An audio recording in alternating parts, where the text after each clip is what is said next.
Iniciando a gravação.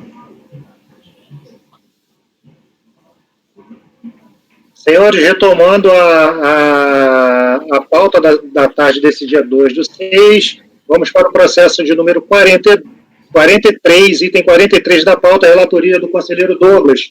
Conselheiro, por favor, fique à vontade. Tá, é um recurso voluntário, a decisão que julgou procedente em parte o lançamento decorrente do pagamento de contribuições previdenciárias.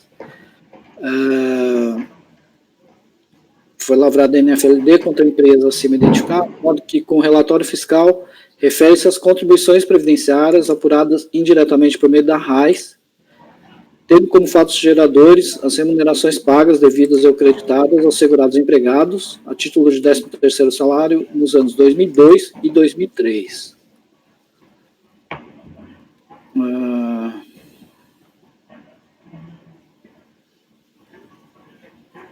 Eu vou passar aqui para as razões da defesa, em tópicos. Na verdade,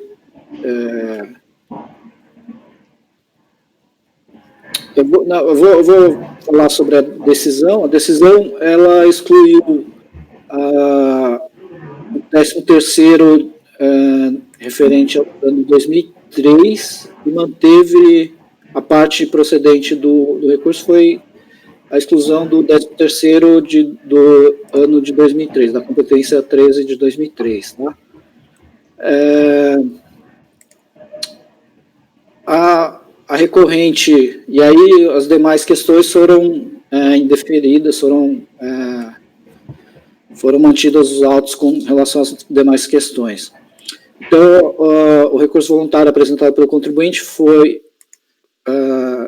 ele alegou em apertada síntese, desprezo pela busca da verdade material em face do indeferimento do pedido juntado posterior de documento, cerceamento de defesa, necessidade de perícia, nulidade do auto de infração por cerceamento do direito de defesa e da dificuldade na preparação da defesa pelo exíguo prazo, que na época era 15 dias, nulidade da NFLD por cerceamento do direito de defesa em razão da falta de análise de documentos indispensáveis, inexistência de infração à legislação previdenciária, apresentação dos documentos, nulidade da NFLD por cerceamento do direito de defesa em razão da precariedade da fiscalização e da desconsideração dos documentos apresentados, legalidade do arbitramento, pagamento integral das contribuições sociais sobre o 13º salário, referente ao ano de 2002, e desproporcionalidade da multa aplicada, necessidade de ser aplicado o valor mínimo previsto em lei, e inconstitucionalidade do uso da taxa Selic.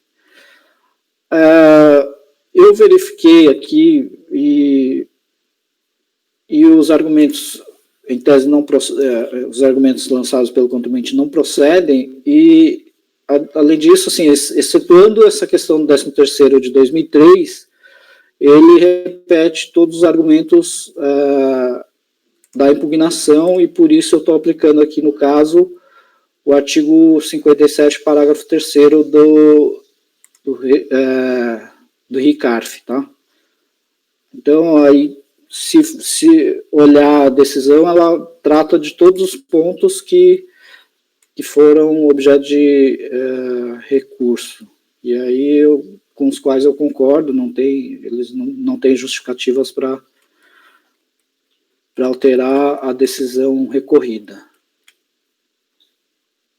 Então, eu estou negando provimento usando aí o artigo 57 do regimento interno. Ok, conselheiro, um minutinho só para a gente dar uma olhada.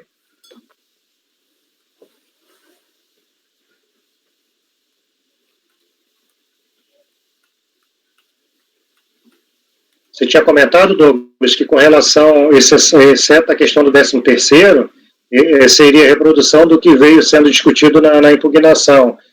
Você tem um tema específico aqui, pagamento integral das contribuições sociais sobre o 13º referente ao ano 2002. Então, ele fala nos dois, só que como a parte, ele fala de pagamento integral de 2002 e 2003. Uma parte ele levou lá, né? Isso.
Bom, como a maior parte aqui dos argumentos são relacionados à ilegalidade, inconstitucionalidade, multa confiscatória, argumentos que nem têm comportado mais discussão no âmbito dessa turma, porque já há amplamente pacificado o entendimento sobre a correção dos lançamentos amparados na legislação que as prevê, né? E, senhores, alguma consideração a mais? Não, presidente. Também não, presidente. Ok.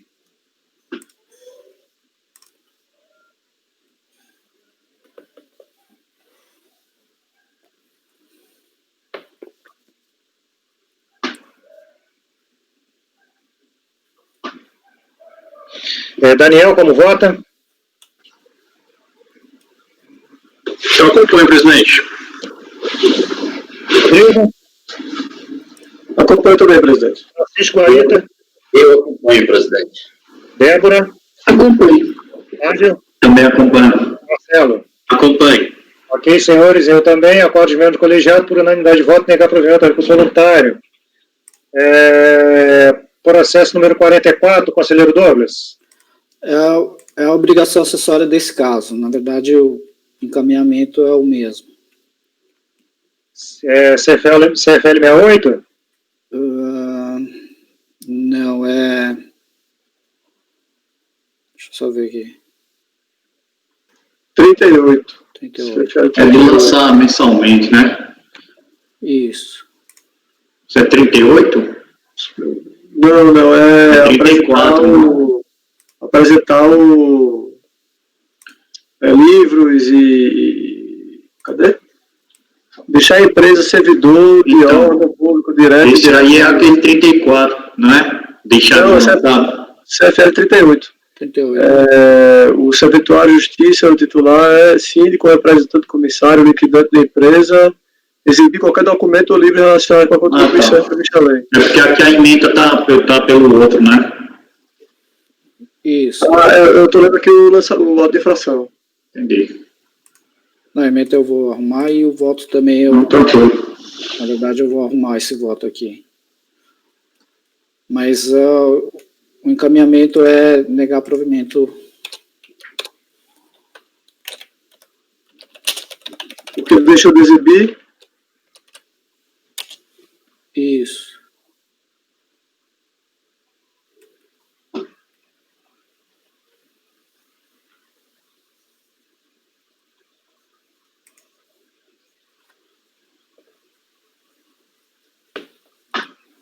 Senhores, Daniel, como vota?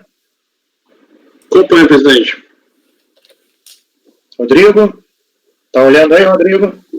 Eu estava lendo o que faltou mesmo. Realmente, falta de registro do livro diário na ajuda comercial, mas ele entregou o livro.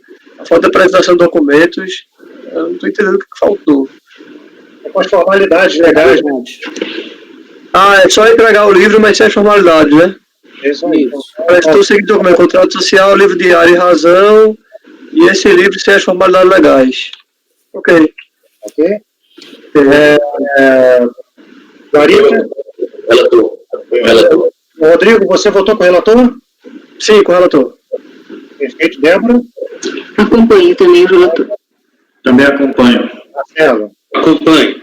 Ok, senhores, então acordo de membro por unanimidade de negar provimento ao recurso voluntário, processo número 45, processo de relatoria do conselheiro Daniel. Daniel, por favor, fique à vontade.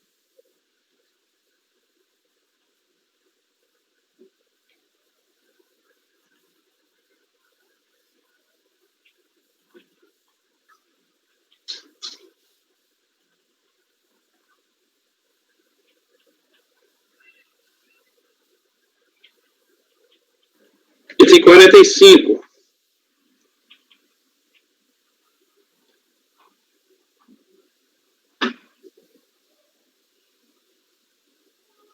Conseguiram abrir aí, né? Sim. Sim. Eu nem marquei esse, presidente, porque ele é bem curto, certo?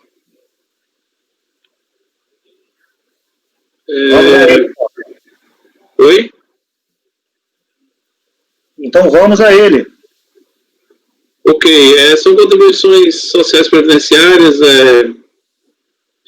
referentes, incidentes sobre a folha de pagamento e parte patronal e contribuição destinadas a terceiros, certo? A decisão de primeira instância julga o lançamento procedente. A empresa contribuinte, ela tem uma alegação que, assim, para mim inédita, sabe? Eu nunca tinha visto algo do gênero, mas o que restou claro no recurso é que ela não se insurge contra o lançamento, especificamente, né? A única alegação recursal é no sentido de dizer que há um vício, né? Porque o decreto 7235 não poderia ser aplicado a esse caso.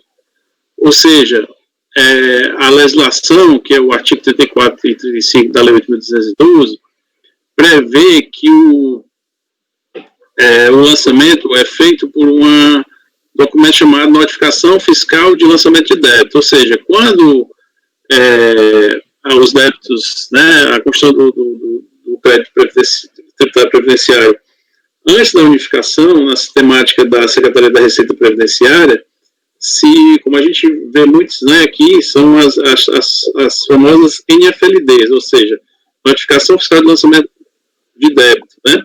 E quando da unificação, a Secretaria da Receita Previdenciária foi fundida com a Secretaria da Receita Federal, né, e criou a Receita Federal do Brasil. A sistemática do procedimento dos créditos, né, tributários previdenciários passou a ser como nos outros tributos administrados pela Receita Federal, ou seja, auto de infração para constituir o crédito tributário da obrigação acessória e auto de infração para constituir o crédito tributário decorrente de uma obrigação principal, né? E aí ele se insurge apenas contra isso, entendeu? Assim, foi bem tranquilo. Aí, o que é que eu digo? De início, impede ressaltar que a recorrente não se insurge especificamente contra os fatos geradores, manifestando-se tão somente quanto a uma irregularidade formal no lançamento que se confunde com o mérito. Aí eu digo o seguinte: a tese defensiva de que o lançamento do crédito tributário não merece prosperar deve ser rechaçada de plano. Isso porque o fato de antes do advento da lei número 11.457, que é a lei da fusão dos FIIs, que unificou os procedimentos relativos à construção do crédito tributário. Vocês estão me ouvindo, então? Sim. Tá.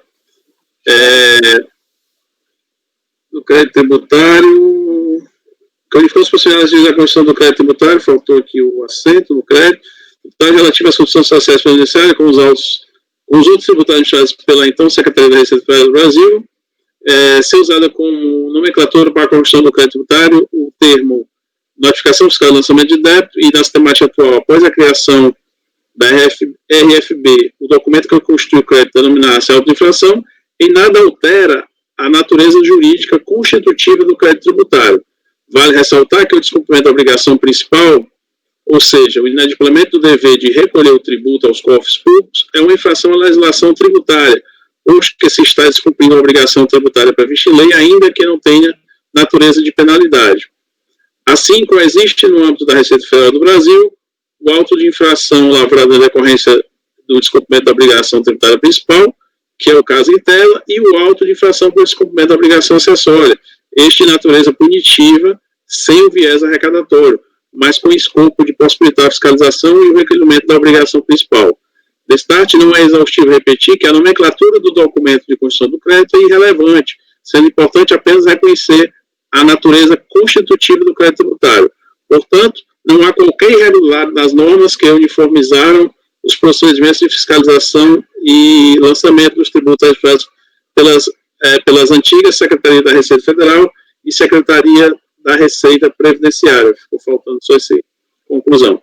Diante do exposto, eu voto por conhecer do recurso voluntário para negar-lhe provimento. Eu me ative apenas a alegação suscitada no recurso, como é de rigor, né? Ok, senhores, parece que a questão não merece maiores detalhamentos. Podemos partir direto para o voto. Como vota, Rodrigo? Acompanho o relator com o melhor provimento. Francisco?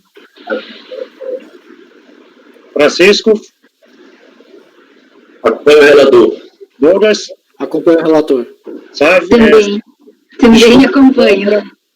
Também acompanho o relator. Acompanhe. Ok, senhores, eu também, mas conselheiro Daniel, é o mesmo caso do processo seguinte? Não, o outro é diferente. Então vamos, por favor. Processo número 46, mesmo contribuinte, final 2008-11. O outro é uma obrigação acessória. É o antigo AI 69, que é apresentar a GFIP com erros nos campos, certo? Só que aqui, assim, eu vou ler aqui rapidinho, porque também é curto, por isso que eu não destaquei, certo? Eu vou dispensar aqui maiores detalhamentos, porque, como eu falei, foi um descumprimento de obrigação acessória por apresentar a GFIP com omissões e incorreções em seus campos de investimento, é o Código de Fundamento Legal número 69, certo? Só que o que ocorreu aqui, durante a ação fiscal, né,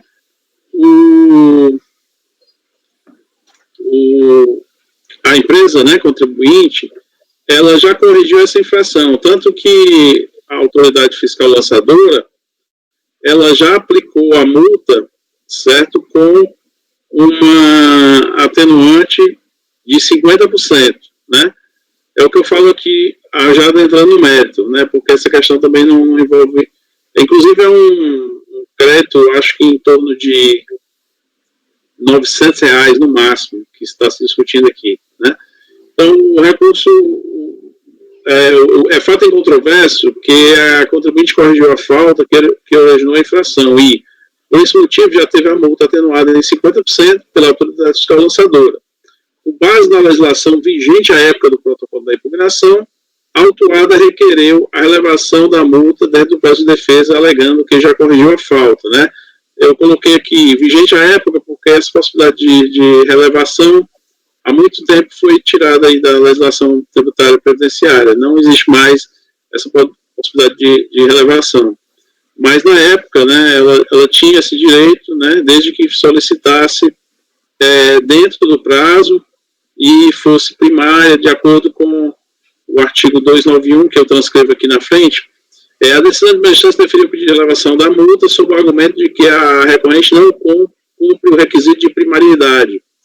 De fato, o relatório fiscal da infração registrou que a contribuinte foi autuada em ação fiscal anterior nos seguintes termos: debicado número tal,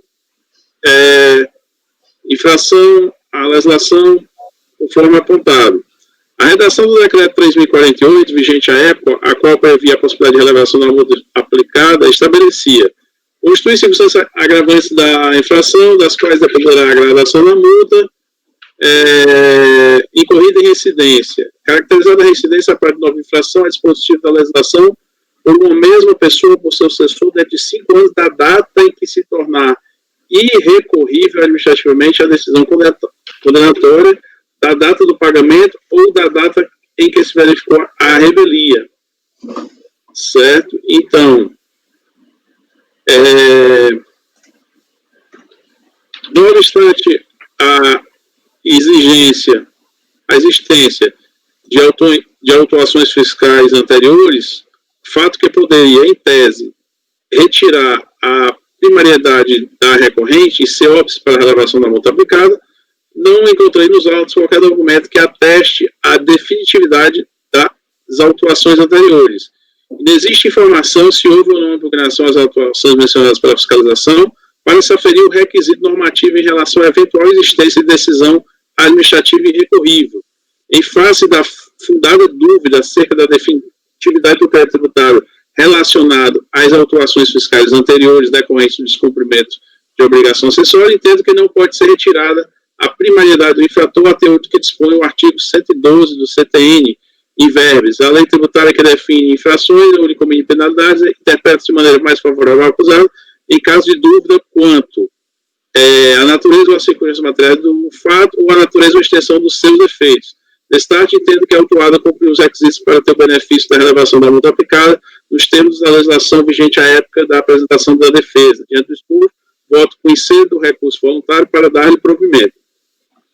Senhores, considerações, senhores? Vamos ao voto. Vota. Eu acompanho o relator também, presidente. Francisco. Eu acompanho o relator. Douglas. Acompanhei. Débora. Também acompanho. Acompanho o relator. Acompanhe. Eu também, então a gente registra o resultado desse processo, acordo dos membros colegiados por unanimidade de votos em dar provimento ao recurso voluntário. O processo anterior, eu não lembro se eu proclamei o resultado aqui, mas de todo modo deixo consignado que o resultado ficou acordo dos membros colegiados por unanimidade de votos em negar provimento ao recurso voluntário. Era o tal em que o contribuinte só questionava o termo notificação de lançamento e auto de infração. Próximo processo, processo relatoria do conselheiro Marcelo, número 47 da pauta, final 2008-11, Transportadora Fortaleza Limitada. São 3 processos do mesmo contribuinte. O conselheiro Marcelo quer começar por qual? Pelo 48, presidente, que é o principal. Ok. Os demais são multas. Fique à vontade. O caso é bem simples. Vou falar aqui do relatório. O crédito previdenciário constituído nesse lançamento contra a empresa transportadora Fortaleza refere-se às contribuições devidas à Seguridade Social, parte da empresa, do segurado, benefícios concedidos em razão aí do grau de incidência o SAT, né, o antigo SAT, conforme o relatório fiscal de folhas tais, incidentes sobre remunerações pagas a segurados empregados e contribuintes individuais, sendo composto pelos seguintes levantamentos: folha de pagamento a contribuinte individual, prolabore indireto e diferença de acréscimos legais. Presente lançamento consolidado em 2008, relativo ao período de 1 de 2004 a 11 de 2004. Constitui-se no montante X. O contribuinte apresentou defesa, que o julgamento foi procedente em parte. Houve a interposição de recurso do contribuinte. Aí, quanto ao recurso voluntário, o contribuinte aqui alega diversas matérias, aí passa a análise de suas alegações, de acordo com o que foi organizado na peça. A preliminar de nulidade do auto, eu afasto, eu coloco aqui que, de acordo com o relatório fiscal, o que eu menciono aqui, que está disponível para os senhores no voto, a autoridade fiscal apontou de forma clara as imputações fiscais e não havendo nenhum tipo de falha na motivação no auto. E, inclusive, em uma parte, adoto como razões de decidir aqui, da DRJ, né, que, da mesma forma que no meu voto, constatou que não houve nenhum tipo de nulidade. Essa preliminar eu estou afastando. Aí, no mérito, eu estou aplicando o artigo 57 do RICARF, do Regimento Interno, tá? Eu estou apontando aqui as decisões que eu entendo, não houve nenhum tipo de fato ou direito superveniente para que macule aqui a decisão e sendo praticamente cópia da defesa aqui na questão do mérito. Tá? Eu vou apontar parte da decisão aqui da DRJ, que eu entendo. Aqui no caso, o crédito contestado refere-se a contribuições previdenciárias incidentes sobre remunerações pagas a pessoas físicas que prestaram serviços à empresa e a prolabore indireto relativo a sócio, apurados através das cópias de cheques nominais emitidos pelo sujeito passivo e apresentados durante a ação fiscal. Os pagamentos efetuados a contribuintes individuais, que serviram de base para lançamento de contribuições na presente autuação, foram identificados no livro diário, conforme o relatório fiscal de folhas 32 a 36. Identifico aqui a legislação a respeito da leitura do artigo 12, acima transcrito, combinado aí com os artigos 22 e 28 da lei de custeio, conclui-se que a hipótese de incidência descrita se assenta no exercício da atividade remunerada por aquele que a lei define como segurado obrigatório. Dessa forma, em conformidade com a legislação previdenciária, tem se estabelecido que a contribuição previdenciária incide sobre a remuneração ao todo e qualquer pagamento ou crédito feito ao segurado, em decorrência de prestação de serviço de forma direta ou indireta, em dinheiro ou sob a forma de utilidades habituais que ampliam o patrimônio desse segurado. Analisando-se os autos, verifica-se que a fiscalização, após trabalho de análise dos registros contábeis, em conjunto com o exame de documentos fornecidos pela autuada, verificou a ocorrência de pagamentos, fornecimento de utilidades efetuados aos sócios e a outras pessoas físicas. Apesar de não ter contabilizado as remunerações em questão em títulos próprios, na contabilidade, sujeito passivo, fez em títulos impróprios, o que foi objeto do auto aqui, final 3730. Assim, embora o impugnante tenha alegado que os pagamentos ocorreram por saque de dinheiro no banco correspondente, transitando pela conta caixa, para posterior pagamento de fornecedores, funcionários e demais obrigações fiscais, tributárias e trabalhistas, tal fato não ficou comprovado nos autos. Nos casos acima mencionados, em que a destinação dos pagamentos foi devidamente aprovada, os valores foram excluídos do lançamento pelo auditor, conforme demonstrado nas referidas planilhas de folhas 1100 a 1107. Aí, em conclusão, eu vou afastar a preliminar e negar provimento ao recurso. Ok, senhores. Conselheiro Sávio, eu acho que você está com o microfone aberto, aí a gente estava passando os ruídos para cá. Senhores, conselheiro relator, votando pelo indeferimento, pela negativa de provimento do recurso. Conselheiro Marcelo, chamo sua atenção para o encerramento ali da tua manifestação com relação à preliminar, que a gente normalmente coloca só, rejeita a preliminar e toca para o próximo, né? Você tem algum provimento para rejeitar preliminar ou algo parecido. Alguém quer fazer alguma consideração? Como vota, Daniel? Não. Eu acompanho, presidente. Eu acompanho também, presidente. Ok. Eu também acompanho. Ok, Francisco. Débora? Eu acompanho também. Ok, eu também. Então, acordo os membros do colegiado por unanimidade de votos em negar provimento a recurso voluntário. Marcelo, o próximo processo é do mesmo contribuinte. Sim, só um minuto, presidente, só retificando aqui. Esse foi o item 48 da pauta. Podemos fazer o 49? Por favor, vamos lá. 49 é multa. A 32, do artigo 32, inciso 4. Apresentou o GFIP com omissão de fatos geradores de contribuições previdenciárias de contribuintes individuais relativos a pagamentos efetuados a pessoas físicas e valores pagos aos sócios, apurados aqui através de cheques emitidos pela empresa. Nossa, é o 68 do outro lançamento, não é isso, Marcelo? Isso. Aí, da mesma forma, aqui eu estou aplicando a preliminar.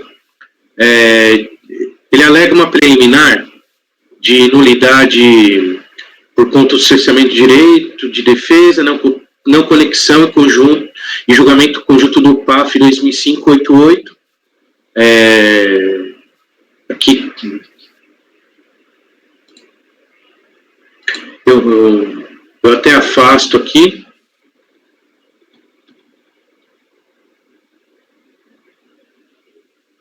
No meu voto, no item 6, o contribuinte nesse tópico alega a existência de violação aos princípios da ampla defesa e do contraditório, vez que não houve julgamento conjunto do presente auto com o DEBCAD 372 dígito 2, o lançamento principal do PAF, aqui final 2005-88, com a defesa apresentada nesse auto. Tendo que deve ser afastada as razões da recorrente nesse tópico, uma vez que a decisão de piso bem avaliou o tema, considerou os documentos juntados no processo principal, fazendo inclusive a menção que a multa era aplicada nesse procedimento, pela falta de cumprimento das obrigações acessórias no momento do pagamento, devem necessariamente, de acordo com os termos do artigo 106.2, a linha C do CTN, serem revistos para se aplicar a multa mais benigna. Tá? A matéria se limitou a isso. Aqui eu destaco aqui a decisão de piso, que trata desse assunto, tá? Aqui eu afasto, portanto, eu não vejo nenhum cerceamento ao direito de defesa ou contraditório do contribuinte. Pelo contrário, o mesmo foi respeitado, não havendo que se reconhecer nenhum tipo de nulidade. Eu afasto a preliminar arguida. No mérito, eu aplico 57 do regimento também, do CARF. Entendo que as razões aqui recursais que foram idênticas da defesa não apontam nenhum sentido para afastar aqui os fundamentos da decisão de piso. Eu destaco elas aqui, o fundamento do meu voto. Começo. Todavia, o mencionado 37 do auto de infração final 372, dígito 2, foi julgado procedente pela sexta turma da DRJ, em 2009, que julgou procedente parte do lançamento. Isto ocorreu porque, embora mantido o crédito lançado, após análise dos documentos juntados pelo impugnante, os autos daquele processo restaram comprovados pagamentos com valores, cujos valores foram excluídos das bases de cálculo das contribuições cobradas, sendo o crédito retificado, conforme explicado no acórdão. Por via de consequência, também é procedente a presente autuação. Cabe ressaltar que os valores excluídos na retificação do crédito consubstanciado no AI, final 372, dígito 2, também foram excluídos do presente auto, que, no entanto, não sofreu variação em seu valor final, pois em todas as competências com alterações, o valor da multa aplicada já foi limitado de acordo com o número de empregados da empresa naquele mês, fato já devidamente esclarecido neste acordo.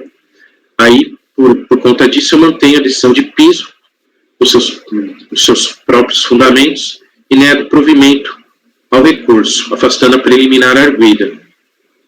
Ok. Sim, na verdade é só uma retificação material aqui, Marcelo. Acho que o PAF não é 2005, 88, é 2008, 88 por conta do outro, né?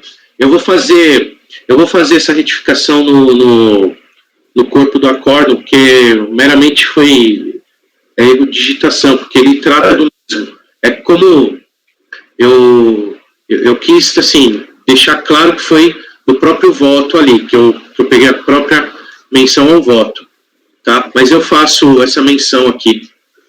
Mas o voto da DRJ que você fala, ele não cita esse número não, né? Isso está mais na parte preliminar, quando está falando de cerceamento de direito de defesa.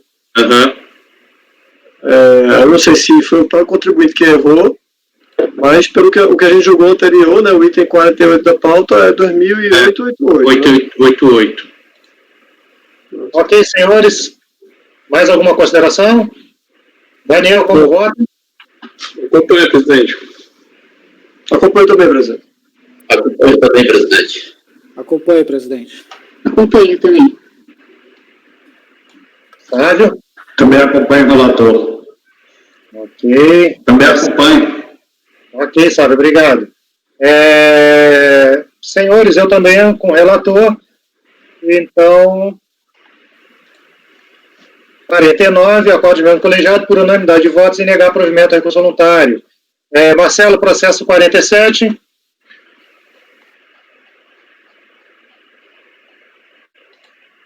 Vamos lá. Isso aqui também faz parte daquela autuação do processo principal. Esse caso aqui, ele é infração ao artigo 30, inciso 1, a linha A da lei de custeio, e conforme relatório fiscal, a empresa foi autuada por, no curso da ação fiscal, ter sido constatada a falta de arrecadação mediante desconto dos valores das contribuições dos contribuintes individuais, 11%, sócios e pessoas físicas, cujos pagamentos foram apurados pelos cheques emitidos pela empresa em favor destes. A multa cabível está prevista no artigo 92, 102 da lei de custeio. Tá? Nesse caso, já vou direto ao voto, eu estou aplicando o princípio da consunção. E como razões do voto do presidente, em outros casos análogos, eu entendo que já foi aplicada lá no principal, questão da multa, entendo que essa multa aqui já pode ser absorvida pelaquela que foi lançada no processo principal, 2008, 88.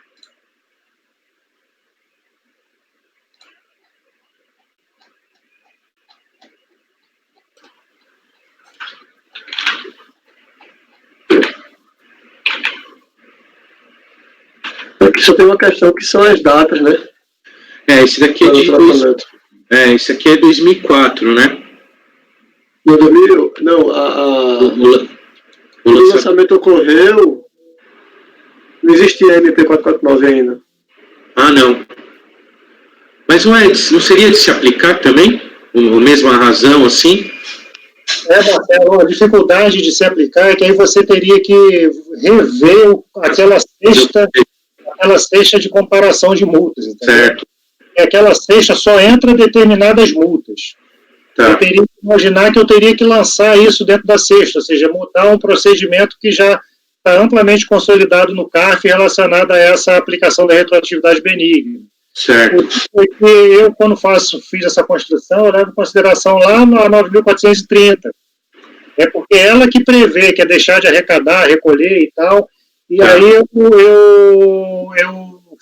nós tratamos de alguma coisa que no processo do Douglas do mesmo jeito. E que, nesse caso, aparentemente, é um lançamento anterior que é efetuado na vigência de uma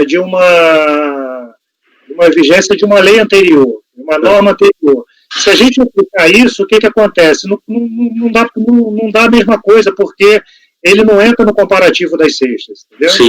Essa população especificamente, que só vai entrar aquela lá, o CFL 68, e uma outra lá, entendeu? Uhum.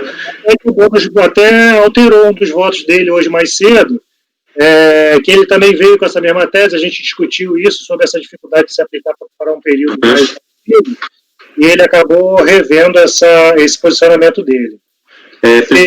Parece que é isso que eu lembro dessa história toda. Sim, presidente, eu me recordo, inclusive, como eu já tinha elaborado o voto e não tinha me atentado a essa questão do prazo, né, a questão da legislação, quando o senhor mencionou no voto do Douglas, aí até eu trouxe para cá, mas vamos tratar, mas eu retifico aqui nessa parte aqui, eu adoto as razões de decidir da própria DRJ, porque não sai fora disso, tá? E eu tinha visto lá o próprio recurso não tem razões assim para mudança do entendimento ali.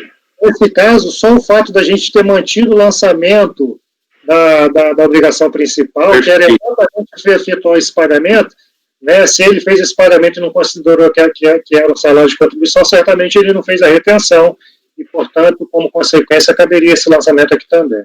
Perfeito, eu retifico, então, eu nego o provimento, tá, considerando o artigo 57 aí do regimento, tá, decisão da DRJ, no mesmo sentido que a posição da turma. Perfeito. Senhores, mais alguma consideração? Daniel, como vota?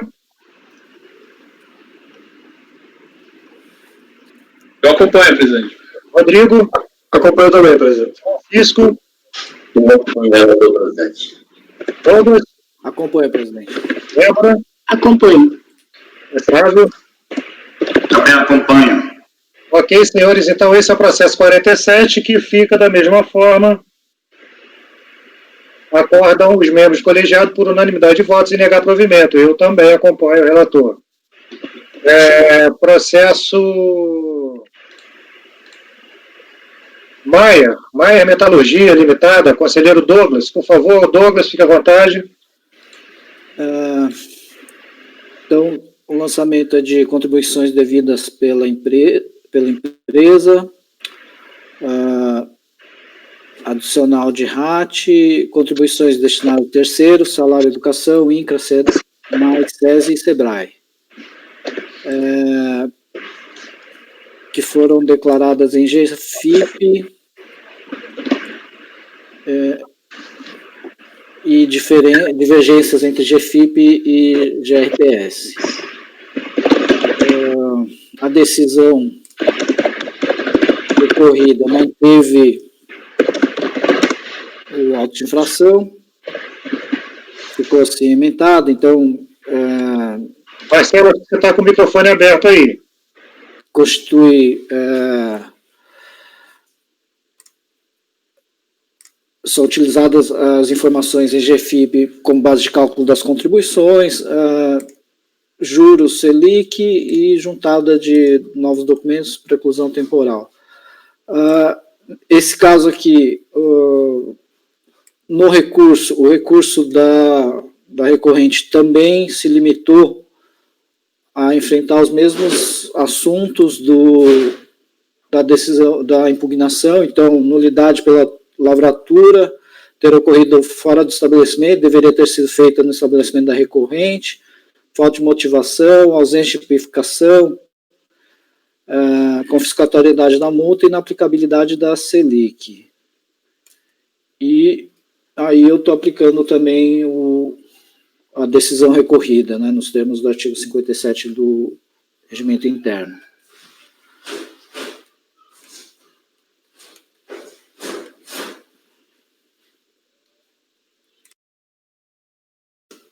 Presidente, o microfone está desligado. Ok, senhores. Todos os temas citados aqui no recurso voluntário, temas que não parecem exigir maiores esforços por parte do colegiado, porque claramente assim procedentes, né? Alguém quer fazer alguma consideração? Não. Não, presidente. Ok, então, Daniel, como vota, Daniel? Conselheiro negando provimento ao recurso voluntário. Eu acompanho, presidente. Também acompanho, presidente. Eu acompanho o relator, o Douglas acompanha o relator. Eu também acompanho. Também acompanho o relator. Acompanho, presidente. Ok. Então, processo número 50. Acordo dos membros do colegiado, eu também acompanho o relator, em negar provimento ao recurso voluntário. Processo número 51, contribuinte Eulete Pacardi. A conselheira Débora, é um processo que tem memorial na nossa pasta, senhores. A ciência, possivelmente os senhores já baixaram, como eu já tinha baixado. Conselheira Débora, fique à vontade, quando quiser. Quer começar por qual processo, Débora?